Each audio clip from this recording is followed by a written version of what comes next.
Bonjour à toutes et à tous, j'espère que vous allez bien et bienvenue sur ma chaîne La cuisine de Wassima. Aujourd'hui, comme vous voyez, je vais vous présenter comment dire des petits pains ou de la pastella.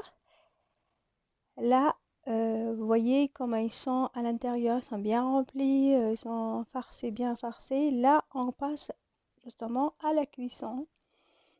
Là, j'ai, comme vous voyez, de la viande hachée. Là, j'ai 300 grammes à peu près, un peu plus.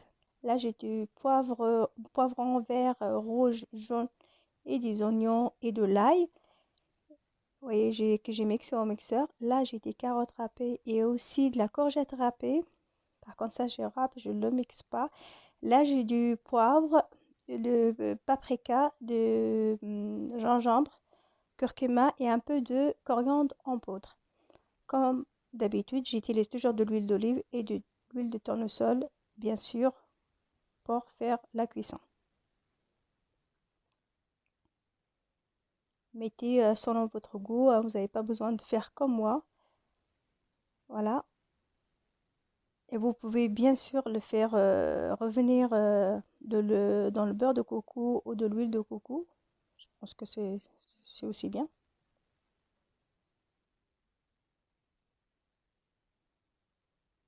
Là, je laisse mijoter un petit peu avant de mettre ma viande hachée. Mais avant de mettre ma viande hachée, je rajouterai d'abord les carottes et la courgette. Et là, j'ai du tomate concentrée, bien sûr, que je rajouterai à ma farce. Mais après, moi, je mets en grande quantité. Alors, vous pouvez faire en petite quantité, par exemple.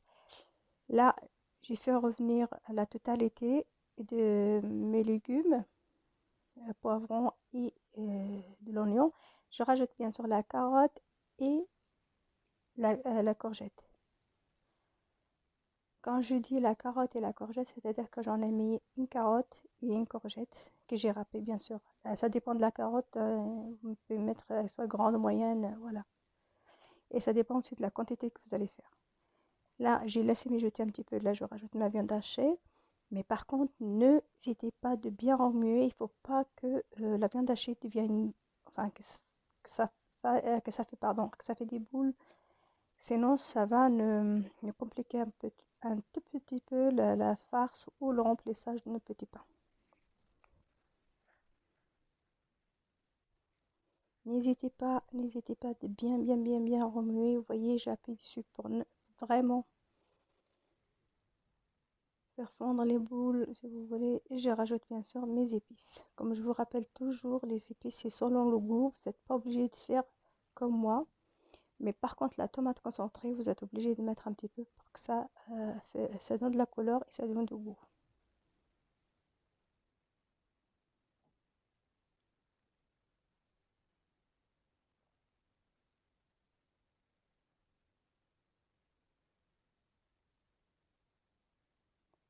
Voilà, on laisse mijoter un petit peu.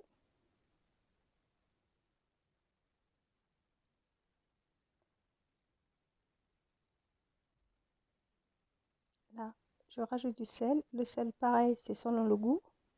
Ça, vous pouvez mettre moins en plus, c'est comme vous voulez, mais c'est selon le goût.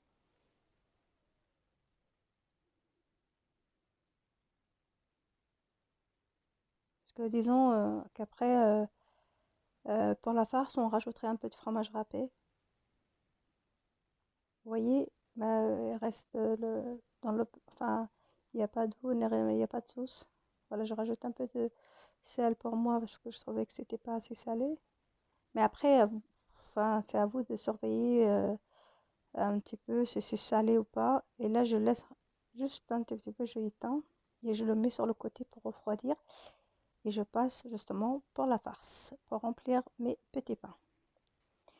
Pour remplir les petits pains, alors il nous faudrait un peu de fromage râpé, comme vous voyez, et un petit peu de l'huile dans un bol, juste pour enfin, passer sur nos doigts pour que ça colle pas. Vous voyez, j'en mets pas beaucoup de l'huile, moi. Et la pâte, c'est la même pâte que celle que j'ai utilisée précédemment pour faire des petits pains ou du croissant viennoiserie au poulet, c'est la même pâte. Alors, allez sur la viennoiserie croissant et vous allez voir, c'est la même chose, c'est la même pâte. Là, je les mets en boule, mais après, vous pouvez faire plusieurs formes. C'est à vous de décider, c'est à vous de voir.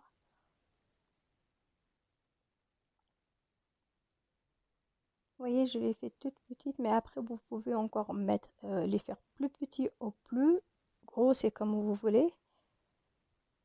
Là, je fais plus petit parce que voilà, on peut les manger à l'unité, on ne les partage pas avec les autres. Quand on prend une, on la mange entièrement. Là, vous voyez, on ferme bien, on appuie bien, on ferme bien, voilà, on appuie bien avec ses doigts pour bien fermer, parce que des fois ça ouvre. Vous voyez, on les pose là sur le côté et après on va les mettre dans un plat et les faire par contre, essayer de prendre un jaune d'œuf avec du lait et les passer avec un petit pinceau pour les faire dorrir. Là, regardez, je mets du fromage et j'ai mis là, je vais vous le faire en croissant et ça aussi, ça va très très très bien. Comme je vous dis, vous pouvez avoir plusieurs formes. Moi, j'utilise là, je fais en plus simple pour ne pas, euh, comment dire, avoir une vidéo qui fait des heures. Je préfère faire en tout simple pour que vous puissiez voir. Regardez comment ça fait. Ça fait un genre de croissant. Mais aussi, vous voyez, vous prenez une fourchette et vous faites la déco comme ça. Et c'est très très très joli à la cuisson. Vraiment très joli visuellement. Et c'est très bon à manger aussi, mais visuellement. Voilà. Bien sûr, je vais finir toutes mes boules après, là. Je refais une autre encore. Après, que vous puissiez suivre. Alors, aplatir surtout, c'est sur le côté, hein. Le milieu, voilà, laissez-le un petit peu plus épais pour que après, quand vous fermez, vous aplatissez et la farce ne sort pas. N'oubliez pas de mettre j'aime, de vous abonner pour que je puisse, en fait, que surtout vous pouvez m'encourager à mettre plus de vidéos et voilà, voilà, comme vous voyez, la décoration c'est tout simple avec une fourchette, vous n'avez pas besoin de faire grand-chose. Là, je vais finir toute ma pâte que j'ai là et je vous montre le résultat. Voilà, voilà ce que ça donne. J'ai passé un peu de lait avec un jaune d'œuf par-dessus. Vous voyez, je n'en ai pas mis trop non plus, juste pour avoir que ça soit un peu plus joli. Après, vous n'êtes pas obligé. Regardez à l'intérieur le fromage et la farce. Vous voyez, la pâte, elle est très fine. Vous voyez, et c'est chaud, je ne vous dis pas. Vous voyez, comme c'est plein à l'intérieur et c'est bien cuit. Quand je vous dis que c'est bien cuit, c'est au four, bien sûr, hein. C'est pas dans une poêle, hein. Eh ben, je vous laisse avec ça. J'espère que ça va vous plaire. J'espère que vous allez essayer. Et dites-moi des nouvelles. Laissez-moi des commentaires pour que je puisse continuer à vous montrer davantage des jolies choses, des jolies recettes. Merci.